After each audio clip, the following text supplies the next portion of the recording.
the news broke like a thunderclap on a calm sea.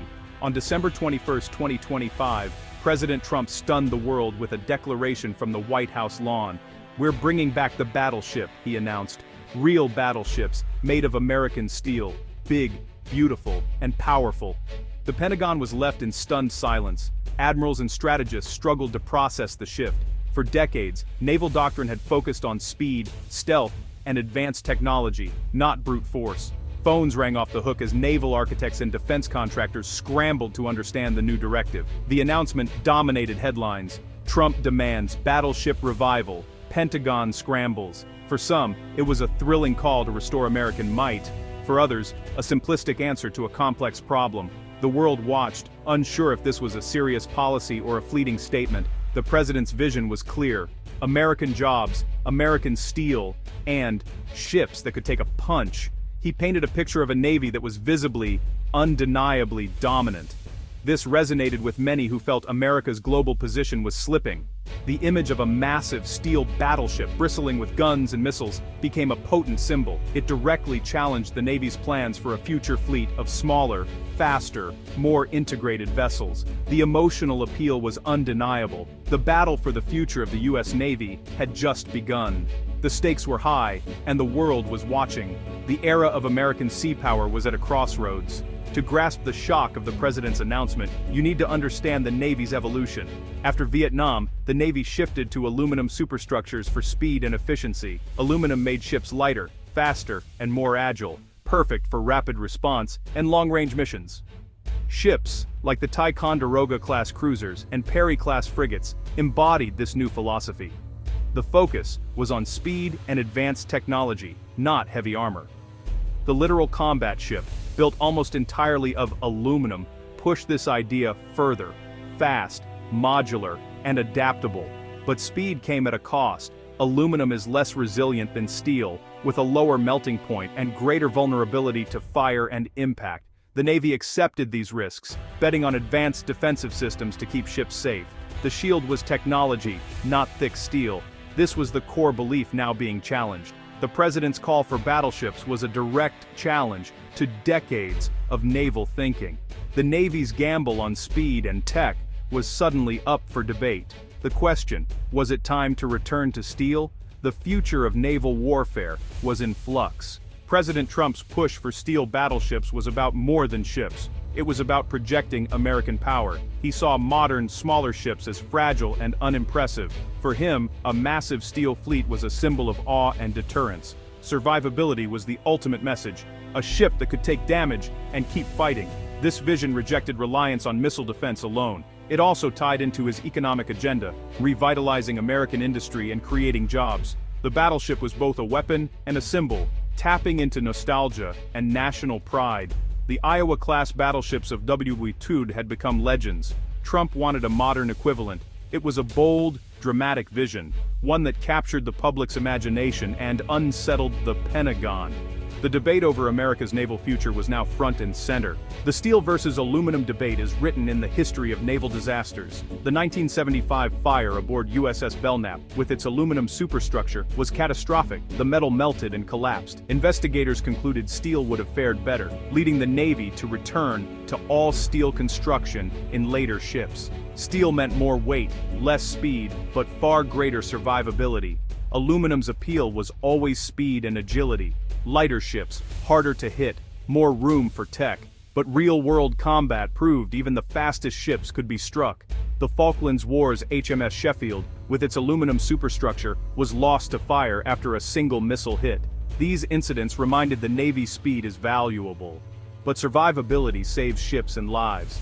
The choice between active defense, speed and evasion, and passive defense armor remains at the heart of naval strategy. Recent conflicts have shown that no ship is invulnerable. The debate is not just about materials, but about the very philosophy of war at sea. The lessons of history weigh heavily on today's decisions. The Navy must choose speed or strength. The answer will shape the fleet for decades. What would a modern battleship look like?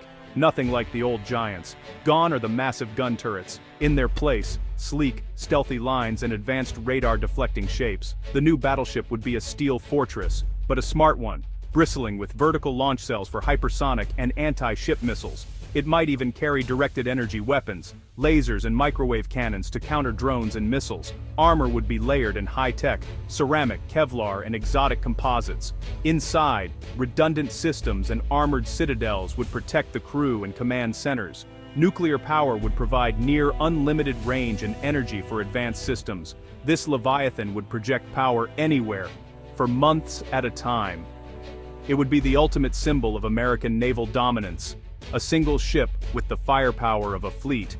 But would it be enough for the wars of tomorrow? While the president dreams of steel giants, Navy strategists envision a different future. Their planned distributed maritime operations, a network of smaller, agile, often unmanned vessels. The logic, in an age of precision missiles, concentrating power in a few big ships is risky. The future fleet would be a web of corvettes, frigates, drones, and sensors, all sharing data in real time. Unmanned ships and submarines would scout, carry extra missiles, and take on dangerous missions. Losing one small ship wouldn't cripple the fleet. The network would adapt and fight on. This approach creates a complex problem for adversaries. Hundreds of moving targets, some unmanned, all connected. It's a strategy for the digital age: complexity, deception, and resilience over brute force. The Navy's vision is a fleet that's flexible, adaptive, and hard to kill. The debate: one big king or a swarm of coordinated hunters? The answer could redefine naval warfare. The future is up for grabs. The clash between battleship revival and distributed fleets is monumental. Building new steel Leviathans would require rebuilding shipyards and industry, an investment not seen since W. A single nuclear battleship could cost $20–30 billion, the price of an entire fleet of smaller ships and drones. The budget dilemma is stark. A few super ships or many distributed assets. Manpower is another challenge. Battleships need large crews, while distributed fleets rely on automation and fewer sailors. The battleship vision is about deterrence through overwhelming power, a king on the chessboard. The distributed fleet is about resilience and adaptability, many coordinated pieces overwhelming the enemy. One is brute force, the other, intricate finesse. The choice will define American sea power for decades. The stakes are enormous.